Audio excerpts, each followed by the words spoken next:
बिस्मिल्लाहिर्रहमानिर्रहीम। अस्सलाम वालेकुम। कैसे हैं आप सब? उम्मीद करती हूँ आप लोग बिल्कुल ठीक होंगे, खुश होंगे और खैरियत से होंगे।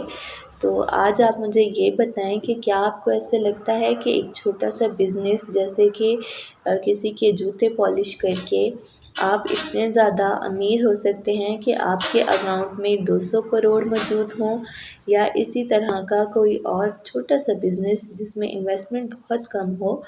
क्या आपको लगता है कि उस तरह का कोई काम करके आप इतने ज़्यादा पैसे कमा सकते हैं कि आपका जो अकाउंट बैलेंस है वो करोड़ों रुपए में मौजूद हो?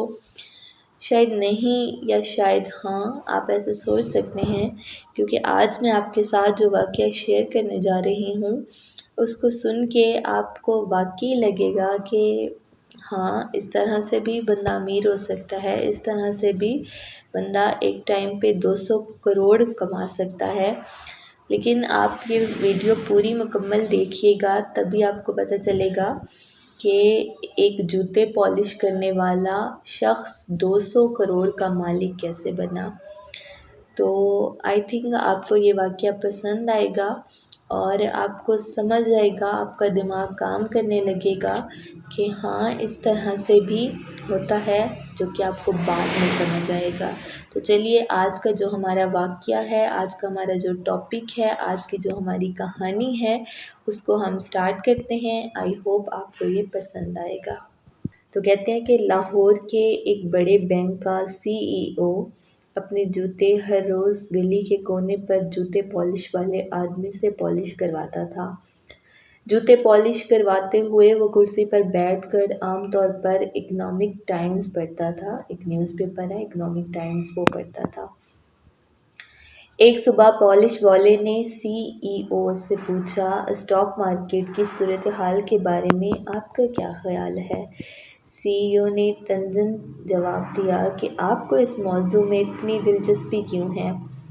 पॉलिश वाले ने जवाब दिया कि आपके बैंक में मेरे 200 करोड़ रुपए जमा हैं और मैं इस रकम का कुछ हिस्सा स्टॉक मार्केट में लगाना चाहता हूँ। सीईओ ने तंजन मुस्कुराते हुए कहा कि हाँ ठीक है, तुम्हारा नाम क्या है? पॉलिश वाले ने जवाब दिया, आसिफ पॉलिश वाला। अपने बैंक वापस आने पर सीईओ ने अकाउंट मैनेजर से पूछा, क्या हमारे पास आसिफ पॉलिश वाला नाम का कोई सारिफ है? मैनेजर ने जवाब दिया, बिल्कुल, वो एक मुअज़्ज़िज़ सारिफ है और उसने अकाउंट में 200 करोड़ जमा कर रखे हैं। सीईओ हैरान रह गया। अगले दिन जूते शाइन करवाते हुए सीईओ ने पॉलिश वाले से कहा, मिस्टर पॉलिश वाले, मैं आपको अगले हफ्ते हमारे बोर्ड मीटिंग में मेहमान ख़ुसूसी के तौर पर मदऊ करना चाहता हूँ। हम आपकी ज़िंदगी की कहानी सुनना चाहते हैं। मुझे यकीन है कि हम बहुत कुछ सीखेंगे। अगले हफ्ते बोर्ड की मीटिंग में सीईओ ने बोर्ड के मेंबरान से पॉलिश वाले का तारुफ कराया। हम सब मिस्टर आसिफ पॉलिश वाला को जानते हैं, जो हमारे जूतों को बेमिसाल चमकाते हैं, लेकिन वो हमारे काबिल कदर कस्टमर भी हैं जिनके अकाउंट में 200 करोड़ हैं। मैंने उन्हें अपनी ज़िंदगी की कहानी बताने के लिए मदऊ किया है। मेहरबानी करके मिस्टर पॉलिश वाला, अब आप बताएं। आसिफ अपनी ज़िंदगी की कहानी बयान करता है कि 30 साल पहले अपनी जवानी में मैंने केरला से लाहौर हिजरत की। भूख और थकन से मजबूर मैंने काम की तलाश शुरू की। अचानक मुझे फुटपाथ पर एक सिक्का मिला और मैंने कुछ सेब खरीदे। मेरे पास दो रास्ते थे, अपनी भूख मिटाने के लिए सेब खाऊं या कोई कारोबार शुरू करूं।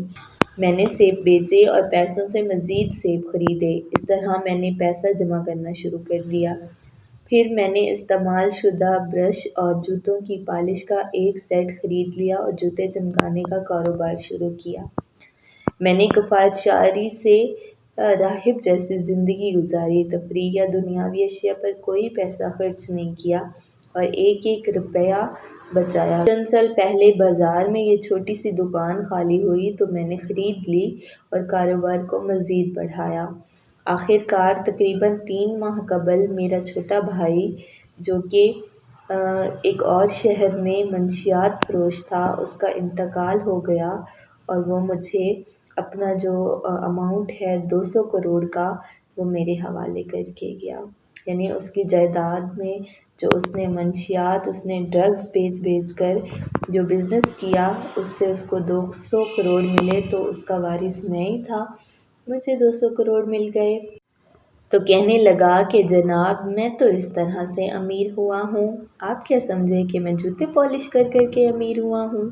کہنے کا مطلب یہ ہے کہ یہ جو بات ہے، یہ جو واقعہ ہے، بیان کرنے کا جو مقصد ہے وہ یہ ہے کہ آپ کا جو مائنڈ ہے اگر وہ کام کرتا ہے، آپ محنت کرتے ہیں اور اللہ تعالیٰ پہ یقین کرتے ہیں تو آپ نے امیر ہو جانا ہے. ہاں ٹھیک ہے، امیر ہونے کی ایک لمٹ ہے. جیسے اس نے 2 کروڑ کمائے تو سننے والے کو ایسے لگتا ہے کہ شاید اس نے جوتے پالش کر کر کے ہی 200 کروڑ کمائے ہیں. حالانکہ ایسے نہیں ہوتا. بعض لوگ کوئی غلط کام کر کے، کوئی اللیگل کام کر کے اس طرح سے پیسے کماتے ہیں، لیکن انہوں نے جو اپنا بزنس ہے، جو اپنا کام ہے وہ کوئی اور شروع کیا ہوتا ہے. تو سیم ایسے ہی اس پالش والے نے بھی اپنی جو ریئل لائف ہے اس میں وہ کوئی اور کام کرتا تھا، یعنی وہ جوتے پالش ہی کرتا تھا. لیکن اس نے جب 200 کروڑ کا بتایا تو اکاؤنٹ آفیسر جو تھا وہ خود حیران ہو گیا، اور ساتھ میں جو بینک کا CEO تھا وہ بھی حیران ہو گیا کہ آخر ایک چھوٹے سے بزنس سے، یعنی جوتے پالش کرنے سے اتنے زیادہ اس نے پیسے کس طرح سے کما لیے. تو اس نے اس کو اپنے پاس جو دعوت پہ بلایا، وہ بھی اس لیے، اگر اس کو پتہ ہوتا نا کہ یہ صرف جوتے پالش کرنے والا ہے تو وہ اس کو کبھی بھی نہ بلاتا. جب اس کو یہ پتہ چلا کہ اس کے پاس 200 کروڑ ہیں تب جا کے اس نے اسے اپنے پاس بلایا. خیر پھر وہ اینڈ میں جو ان کا بزنس تھا وہ بھی، اور پتہ چلا کہ وہ تو ڈرگز بیچ کے اس قسم کا جو بزنس ہے وہ کرتے تھے اور اس طرح سے ہی امیر ہوئے. لیکن لوگ جو تھے سامنے سے وہ یہی سمجھ رہے تھے کہ اس نے جوتا پالش کر کر کے ہی وہ خود کو امیر کیا ہے. تو امید کرتی ہوں آپ کو یہ واقعہ پسند آیا ہوگا. اگر ایسا ہی ہو تو آپ نے میرے چینل کو لازمی طور پہ سبسکرائب کر لینا ہے. انشاءاللہ پھر ملیں گے ایک نئی سٹوری کے ساتھ، ایک نئی کہانی کے ساتھ، ایک نئی ٹاپک کے ساتھ اور ایک بہت اچھے واقعے کے ساتھ. تب تک آپ لوگوں نے اپنا بہت زیادہ خیال رکھنا ہے. فی امان اللہ. اللہ